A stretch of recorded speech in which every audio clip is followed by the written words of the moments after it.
protests, because, you know, I think it's easy for some people to look at what the protests are doing in Hong Kong as being just simply aggression.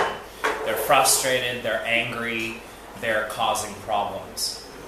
But I think that's why you asked the question. Is it, you know, social responsibility? Is it social exchange? What is the motivation for the protesters? Because it's too simple to just brush them away and say that they're being bad citizens, right? So what we just watched sort of gave us an idea of, like you said, two possible worlds, or that was the title of it, two possible worlds. But let's try to think about how maybe our own lives relate to this, and how aggression and altruism relate to this. Would anyone like to say something?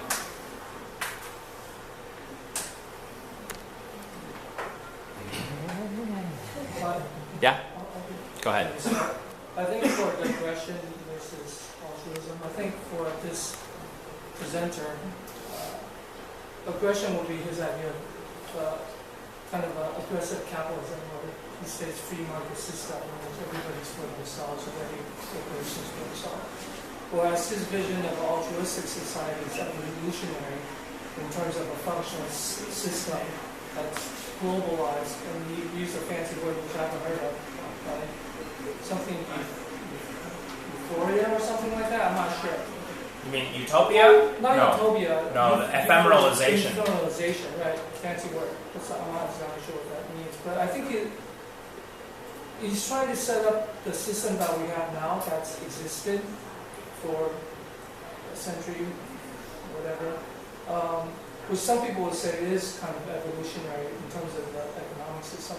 And then he's trying to replace that with technology and science. The problem I have with this, and I guess I could be critical, is that he keeps referring to ecology but doesn't necessarily establish the problem with what he's saying, is that there is 8 billion people here. We're trying to sustain these people, but the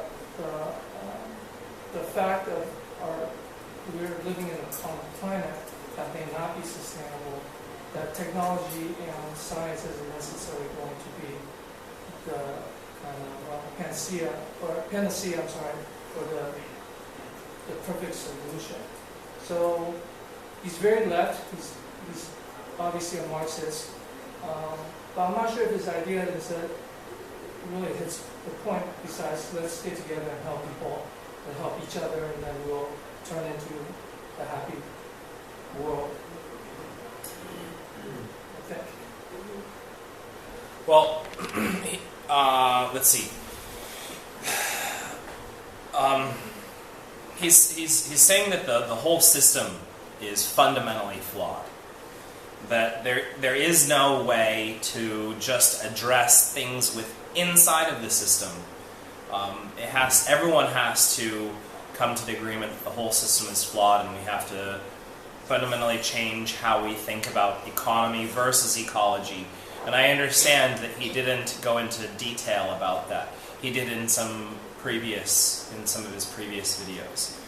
I think his premise is, with a focus on economy, that ecology is ignored. There's this scientist, David Suzuki. He's a Canadian, actually. And he talks a lot about this economy versus ecology.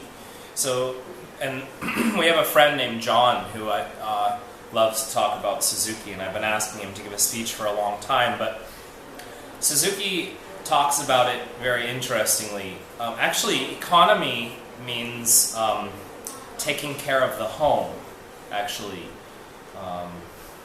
Now I can't remember the exact Latin of it, but it has to do with your home. So what tends to happen with modern economy, or I don't know if I should say modern economy, just the economy that we have right now, the home gets repainted, the home gets remodeled, but the structure of the home itself is never addressed. So Suzuki's point is that there's structural problems with this idea that we've created of this economy. It doesn't address scarcity. It doesn't address pollution. It doesn't address climate change. It doesn't address poor and homeless people, stuff like that.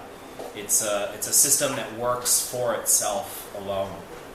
And so the point is to, fundamentally change that. I don't know if I would necessarily call him a Marxist. It might be, that might be a good label for him. I know he would he wouldn't like that. Actually, he would think it's fine that you're even talking about him. I'm not saying that he would not like you or anything like that. But I think he would say it's not really about isms. It's really just about the system that we have now and how can we make the system that we have work for all people. I think it's interesting how this gets into John Rawls, and it gets into, what else? David Harvey. There are a few other subjects that we've had in the past in this forum that touch on different aspects of this. Would anyone else like to add anything?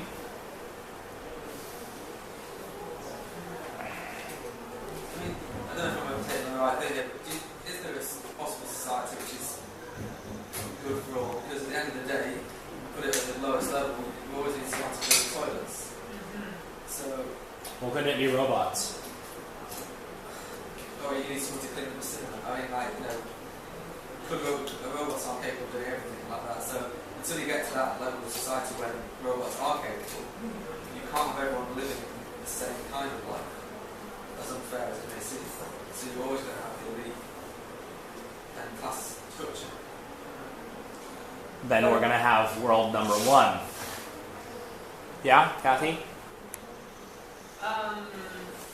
Yeah, the robots, you get robots or some robots, but then you do, to some extent, you have to have a population control for that.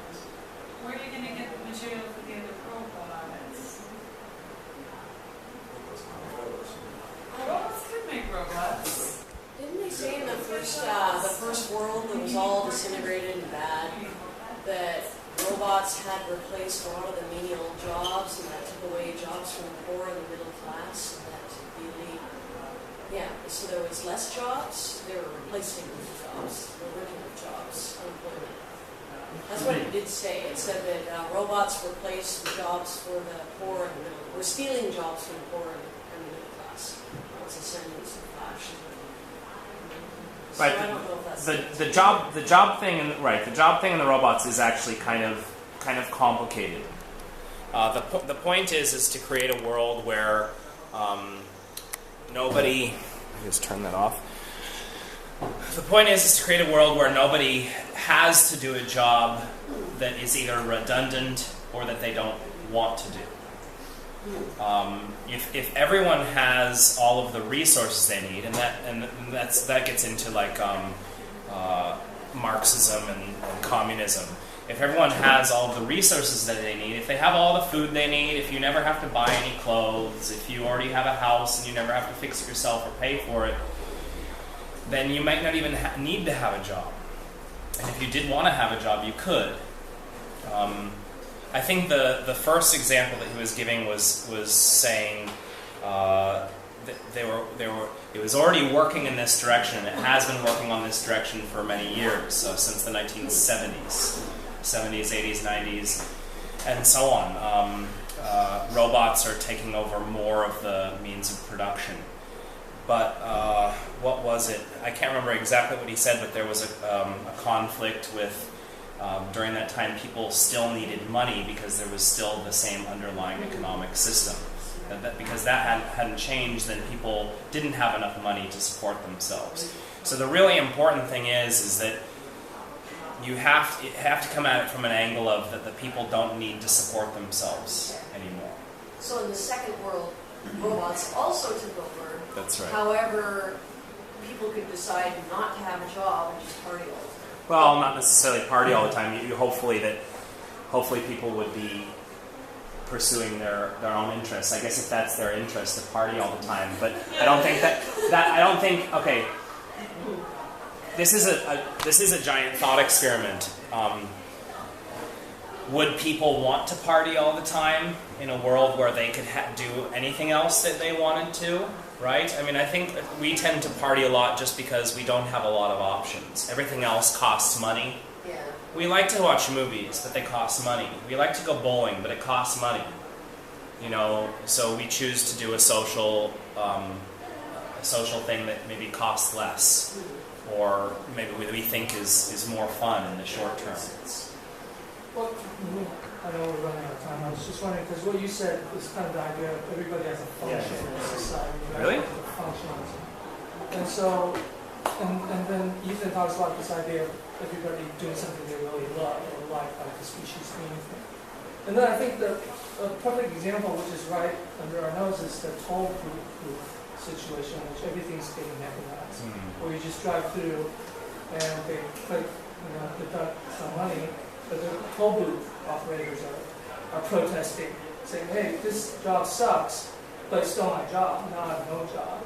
So how can we kind of balance that? And his response is just, let's stick with technology and science. And I'm not sure if that's the way to go with 8 billion people, unless we have famine or disease like AIDS or Ebola or war.